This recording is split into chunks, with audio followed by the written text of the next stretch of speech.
Praise lord. యేసునామ స్మరణ అనే ఉదయకాల కార్యక్రమానికి మీ అందరికీ ఆహ్వానం. లేచారండి? ఈ ఉదయకాలం ఎలా ఉన్నారు? ప్రార్థించారా? ఎవరి కోసము ప్రార్థన చేస్తున్నారు? మీరు ఎవరి కోసం ప్రార్థన చేసినా దేవుని మీ ప్రార్థన వింటూ ఉంటున్నారు. ఈరోజు వాగ్దానం విందాం. యెషయా 53:12. గొప్ప వారితో నేను అతనికి పాలు పంచిపెట్టెదను, గనులతో కలిసి అతడు కొల్ల సొమ్ము విభాగించుకొనును. ఇది ఎవరికి దేవుడు ఈ వాగ్దానం ఇస్తున్నాడంటే విజ్ఞాపనకర్తలకు. దేవుడు గొప్పవారితో దేవుడు వారిని కూర్చోబెడతా ఉంటాడంట. దేవునికి అంటండి ఒక క్యాబినెట్ మీటింగ్ ఉంటుందంట. ఆ క్యాబినెట్ మీటింగ్లో దేవునితో ఎవరైతే ఎక్కువ దగ్గరగా ఉంటారో వారందరినీ కూర్చోబెట్టి ఏమి జరిగించబోచున్నాడో, ఏ కీడు జరగబోతుందో ఈ భూమి మీద అది తెలియపరుస్తూ ఉంటాడంట. మరి మోషేకి మనందరికీ తెలుసు, దేవుడు మోషేకి చెప్పాడు, నువ్వు జరుగు, వీరందరిని నేను నాశనం చేస్తా అంటే మోషే విజ్ఞాపన చేస్తూ ఉంటాడు, దేశం కొరకు విజ్ఞాపన చేస్తూ ఉంటాడు. అలాగే అబ్రహాంకి కూడా దేవుడు చెప్తా ఉంటాడు, సొదొమ గొమొర్రా నాశనం చేయబోచును అని చెప్తా ఉంటాడు. అయితే అబ్రహాము విజ్ఞాపన చేస్తూ ఉంటాడు. అలాగే కొంతమంది విజ్ఞాపన కర్తలు ఉండడం ద్వారా దేవుడు ఆ కీడు నుంచి మరి పశ్చాత్తాపడడం మాత్రమే కాదు, వారి ప్రార్థన ఆలకించేవాడు. నిజంగానే విజ్ఞాపన కర్తలు అంటే ఎవరంటే వారికంటే ఎక్కువగా ఇంకొకరి కొరకు ఎక్కువ ప్రార్థన చేసేవారే విజ్ఞాపన కర్తలు. దేవుడు అలాంటి వారిని ఆయన సభలో కూర్చుండబెడతారంట. దైవముల మధ్యలో వారిని కూర్చోబెట్టి మరి ఇలాంటి కార్యం జరిగించాలనుకుంటున్నాను, నువ్వేమంటావు అని దేవుడు అడుగుతాడంట.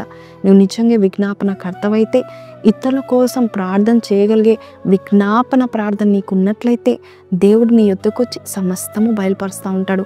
దైవముల మధ్యలో కూర్చోబెడతా ఉంటారు. మరి ఇక్కడ చూసినట్లయితే గొప్ప వారితో సమానంగా పాలిస్తాడు. అంతేకాదు గనులతో కలిసి అతడు కొల్ల సొమ్మును విభాగించుకుంటాడు. కాబట్టి నీవు నీ కుటుంబం కొరకు విజ్ఞాపన చేస్తున్నావా, లేక నీ భార్య కొరక, నీ భర్త కొరక, నీ పిల్లల కొరక?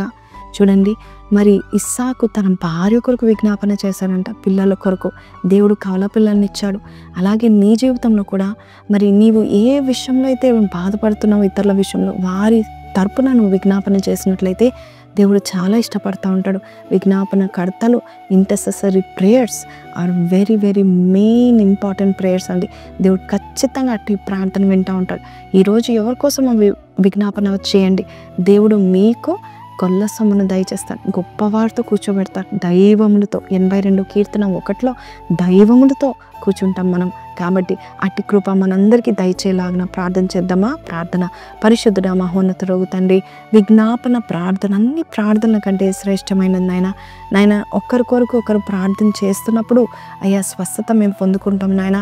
అయ్యా మా ప్రార్థన ధూపము వల్లే పరలోక రాజ్యంలో అడుగు పెట్టును గాకని ప్రకటిస్తున్నాము నాయన ప్రభా.